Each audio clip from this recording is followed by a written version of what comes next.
Assalamualaikum warahmatullahi wabarakatuh. Sebelum kita mulai kisah hikmah ini, mari kita bersama-sama membaca sholawat untuk Nabi Muhammad, agar hidup kita lebih berkah dan bermanfaat. Jangan lupa tulis komentar Anda di bawah, karena pendapat Anda sangat berarti bagi kami. Kisah kali ini datang dari suku pedalaman di Kalimantan, digemparkan oleh seorang anak bayi yang dibuang oleh ibunya, sebab anak ini akan mengakibatkan bencana. Lalu bayi tersebut ditemukan dan diasuh oleh naga Amazon yang berada di hutan goa, di sela-sela air terjun. Pastikan simak kisah dari awal sampai akhir, karena ada pesan penting dari keseluruhan cerita ini. Dan beginilah kisah cerita selengkapnya. Di sebuah malam gelap di tepian sungai Amazon, seorang bayi laki-laki kecil diletakkan di atas anyaman daun besar yang mengapung di air. Tangisannya menggema di tengah hutan, namun tidak ada manusia yang mendengar. Sang ibu dengan air mata berlinang melepas anaknya dengan berat hati. Ia tahu bahwa sukunya tidak akan menerima bayi itu, karena ada ramalan kuno yang mengatakan bahwa anak ini akan membawa bencana bagi desa mereka. Daun yang membawa bayi itu hanyut perlahan, mengikuti arus sungai yang tenang. Hingga akhirnya, di tengah malam yang sunyi, sebuah makhluk besar mengintip dari balik pepohonan raksasa. Sepasang mata kuning bersinar di kegelapan, memperhatikan bayi yang menangis. Itu adalah seekor naga Amazon, makhluk legenda yang jarang sekali terlihat oleh manusia. Naga itu memiliki sisik hijau yang menyala dalam gelap, dengan ekor panjang yang bisa melilit pohon-pohon besar. Ia bernama Shantil, sang penjaga hutan Amazon. Ketika mendengar tangisan bayi, Shantil mendekat dengan hati-hati. Ia mengendus, memastikan apakah makhluk kecil ini berbahaya. Tapi alih-alih menemukan bahaya, ia merasakan sesuatu yang aneh, sebuah ikatan yang kuat dengan bayi itu. Perlahan, ia mengangkat bayi dengan cakarnya yang besar, membawanya ke sarangnya yang tersembunyi di dalam gua batu di balik air terjun.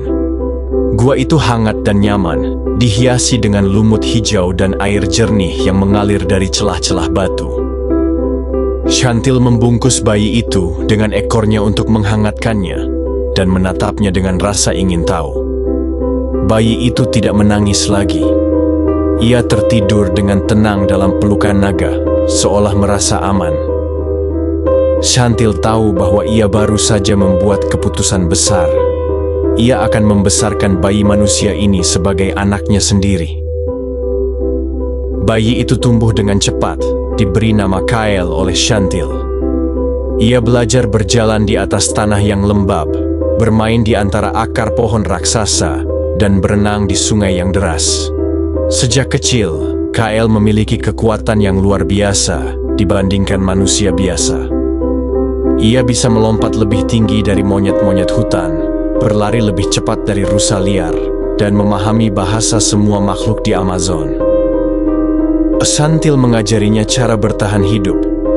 Kyle belajar berburu menggunakan ketajaman matanya, mengenali tanaman yang bisa dimakan, dan memahami bahaya hutan. Tapi lebih dari itu, ia belajar tentang kebijaksanaan. Shantil selalu berkata, "Kekuatan tanpa kebijaksanaan hanya akan membawa kehancuran. Kau harus menjadi bagian dari hutan, bukan penguasanya." Kyle mendengar dan mengingat. Ia tidak hanya tumbuh menjadi anak yang kuat, tetapi juga baik hati. Ia berteman dengan burung-burung macau, bermain dengan jaguar, dan membantu kura-kura tua menyeberangi sungai. Namun, meskipun ia bahagia, di dalam hatinya selalu ada satu pertanyaan besar. Siapa aku sebenarnya? Dari mana aku berasal? Suatu hari, ketika Kyle berusia sekitar 12 tahun, ia menemukan sesuatu yang mengejutkan. Sebuah gelang tua yang melingkar di pergelangan tangannya. Ia tidak pernah memperhatikan sebelumnya, tetapi saat ia memandang lebih dekat, ia melihat simbol yang terukir di sana. Itu adalah simbol dari suku manusia yang tinggal di tepi sungai Amazon. "Ayah, apakah aku benar-benar anakmu?" Shantil terdiam. Ia tahu bahwa saat ini akan tiba, Dengan suara rendah, ia berkata, "Tidak, Kael, kau berasal dari dunia manusia. Kau ditinggalkan di sungai, dan aku menemukanku di sana. Aku membesarkanmu karena aku tahu bahwa takdirmu adalah sesuatu yang besar." Kael terkejut. Hatinya berkecamuk dengan perasaan yang sulit dijelaskan. Ia mencintai Shantil dan hutan ini, tetapi ia juga ingin tahu lebih banyak tentang asal-usulnya. Dengan berat hati, Kael memutuskan untuk pergi ke desa manusia, mencari tahu siapa dirinya sebenarnya. Shantil tidak melarangnya, tetapi ia berpesan, "Ingat, Kael, tidak semua manusia akan menerimamu. Dunia mereka berbeda dari dunia kita. Tetapi apapun yang terjadi, aku akan selalu menjadi ayahmu." Kael pun berangkat. Ia menyusuri sungai, mengikuti jejak manusia, hingga akhirnya tiba di sebuah desa kecil di tepi Amazon. Namun, begitu ia tiba, sesuatu yang mengejutkan terjadi. Orang-orang desa langsung mengenalinya. Seorang wanita tua berlari ke arahnya dengan air mata berlinang. "Kael, kau masih hidup!" serunya. Kael terkejut. Ia tidak mengenal wanita itu, tetapi wanita itu mengenalnya. Ternyata, wanita itu adalah neneknya.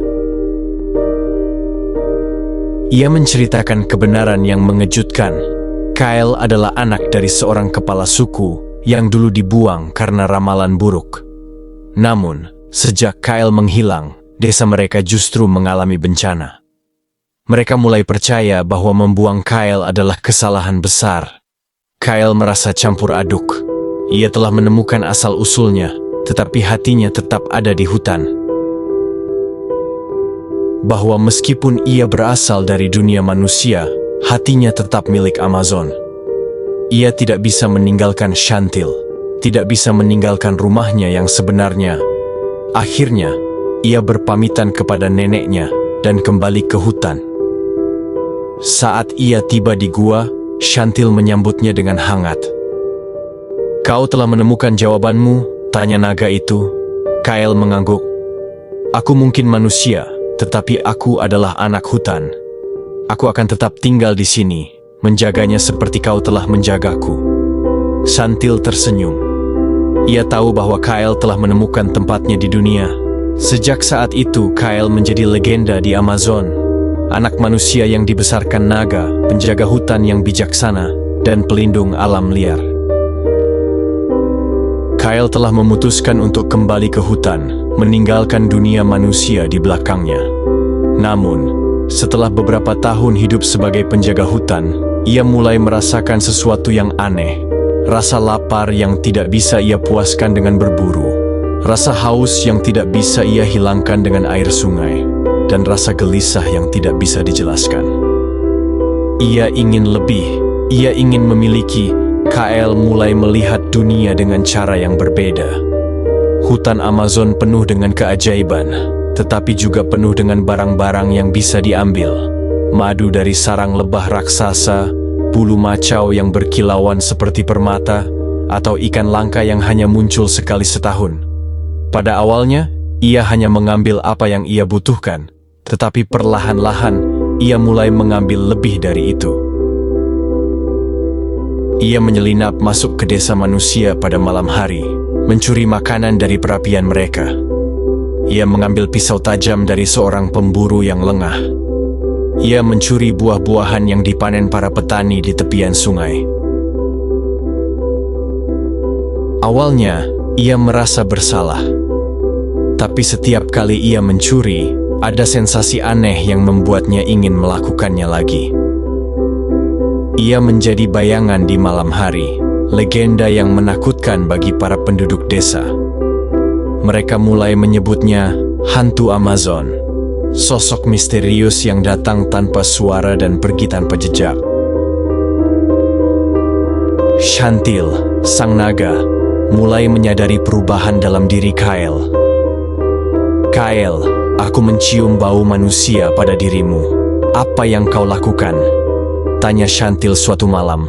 Kael menghindari tatapan naga itu. "Aku hanya mengambil apa yang ku mau, ayah."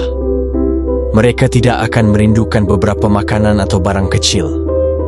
Mata Shantil menyipit. Kau telah melanggar keseimbangan, anakku. Kau bukan lagi bagian dari hutan. Kau menjadi bayang-bayang yang mengganggu. Kael mengabaikan peringatan Shantil. Ia merasa kuat, merasa tidak tersentuh. Tetapi kebanggaannya itu justru menjadi awal dari kejatuhannya. Para penduduk desa semakin marah dengan pencurian yang terjadi. Mereka memanggil seorang pemburu terkenal bernama Don Alvaro, pria tua yang pernah bertemu dengan jaguar dan menang. Don Alvaro memasang perangkap di seluruh desa, menggunakan ikan segar dan perhiasan sebagai umpan. Ia tahu bahwa pencuri mereka bukan orang biasa. Pada suatu malam, Kael kembali ke desa. Ia melihat perhiasan emas yang diletakkan di tengah pasar. Mata Kael berbinar. Ia belum pernah memiliki sesuatu yang begitu indah. Namun, begitu ia menyentuh perhiasan itu, jebakan meledak. Jaring tebal melesat dari pohon-pohon, menjerat tubuhnya. Kael berusaha melepaskan diri, tetapi jaring itu lebih kuat dari yang ia kira. Don Alvaro dan penduduk desa segera mengelilinginya. Mereka terkejut melihat bahwa pencuri mereka hanyalah seorang anak muda yang kurus dan liar. "Siapa kau, bocah? Kenapa kau mencuri dari kami?" tanya Don Alvaro. Kael tidak menjawab. Ia menggertakkan giginya, bersiap melawan. Tetapi sebelum ia sempat bergerak, seseorang dari kerumunan berteriak, "Aku mengenalnya. Dia adalah anak yang dulu dibuang ke sungai. Dia seharusnya sudah mati." Bisikan dan ketakutan menyebar di antara penduduk desa. Mereka mengingat ramalan lama. Anak itu membawa bencana. Don Alvaro mengangkat tombaknya, siap mengakhiri hidup Kael. Tetapi sebelum tombak itu menghantam, terdengar suara gemuruh besar dari dalam hutan. Shantil muncul dari kegelapan. Matanya menyala seperti api, dan raungannya mengguncang bumi. Ia melindungi Kael dengan sayapnya, menghadap penduduk desa dengan tatapan penuh ancaman. "Lepaskan dia," suara Shantil bergema. Penduduk desa gemetar ketakutan. Mereka belum pernah melihat naga sebesar ini sebelumnya. Don Alvaro, meskipun pemberani, tahu bahwa melawan naga berarti mati. Akhirnya, mereka melepaskan Kael. Tetapi begitu Kael bebas, Shantil tidak berbicara kepadanya. Ia hanya menatap dengan kecewa. "Kau telah mengkhianati ajaranku, Kael. Kau telah menjadi pencuri, bukan pelindung. Jika kau terus seperti ini, kau tidak lagi anakku." Kael terdiam. Kata-kata itu lebih menyakitkan daripada tombak Don Alvaro. Tanpa berkata-kata, ia berlari kembali ke hutan, meninggalkan desa, meninggalkan Shantil. Kini, Kael hidup seorang diri di hutan. Ia tidak kembali ke sarang naga, dan ia tidak bisa ke desa lagi. Tanpa Shantil, tanpa desa, ia hanyalah seorang anak liar di tengah Amazon. Hatinya dipenuhi kebingungan.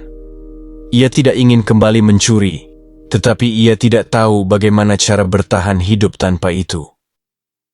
Suatu hari, saat ia bersembunyi di tepi sungai, ia melihat sekelompok manusia yang asing baginya. Mereka bukan penduduk desa biasa. Mereka mengenakan pakaian berwarna cerah dan membawa senjata dari kayu dan batu yang dihiasi bulu burung. Kael mengenali simbol yang ada di pakaian mereka. Itu sama dengan yang terukir di gelangnya. Hatinya berdebar. Apakah ini keluargaku? Kael mengintai dari balik semak-semak. Lalu, tanpa sadar, ia menginjak ranting kering. Krek! Orang-orang itu segera menoleh. Salah satu dari mereka, seorang pria tua dengan janggut lebat dan mata tajam, langsung mengangkat tangannya memberi isyarat kepada yang lain. "Siapa di sana?"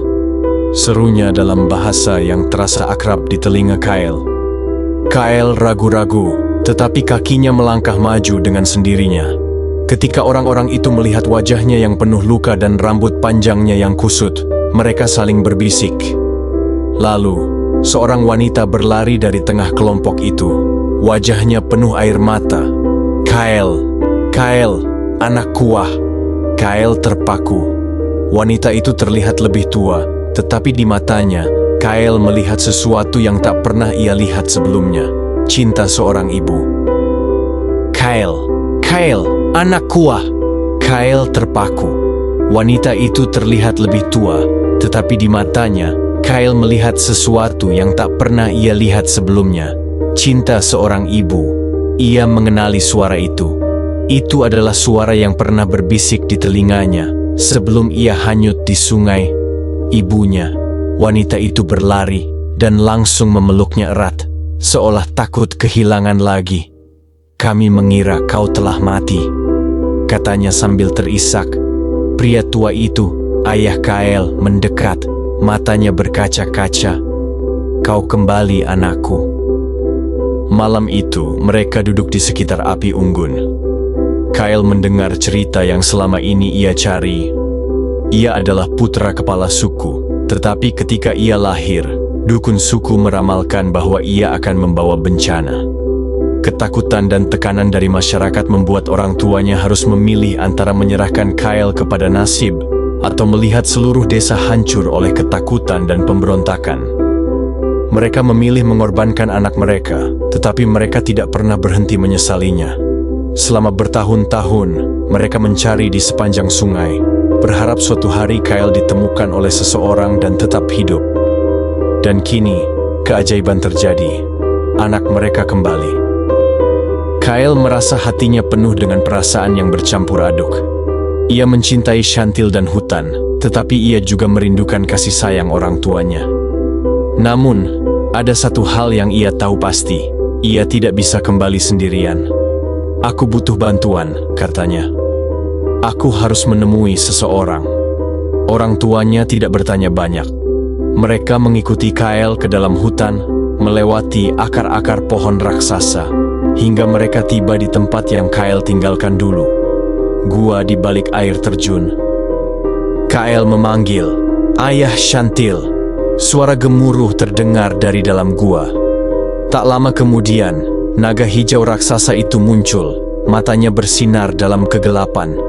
Namun, kali ini, tatapannya bukan kemarahan, melainkan kelegaan. "Kau kembali, anakku." Kyle berlari dan memeluk kepala Chantil. Air matanya jatuh tanpa ia sadari. "Aku minta maaf, ayah. Aku tersesat." Chantil menghela napas berat, lalu menyentuhkan hidungnya ke dahi Kyle dengan lembut. "Kau telah menemukan jalanmu kembali." Orang tua Kyle menyaksikan pertemuan itu dengan takjub. Mereka akhirnya mengerti. Kyle bukan hanya anak mereka, tetapi juga anak dari hutan. Malam itu, untuk pertama kalinya dalam hidupnya, Kyle tidur dengan tenang di antara keluarga manusianya dan keluarga naganya. Ia tidak lagi merasa sendirian. Ia akhirnya pulang. Terima kasih telah mengikuti cerita ini. Jangan lupa untuk mendukung dan berbagi cerita ini kepada orang lain. Sampai jumpa di cerita berikutnya.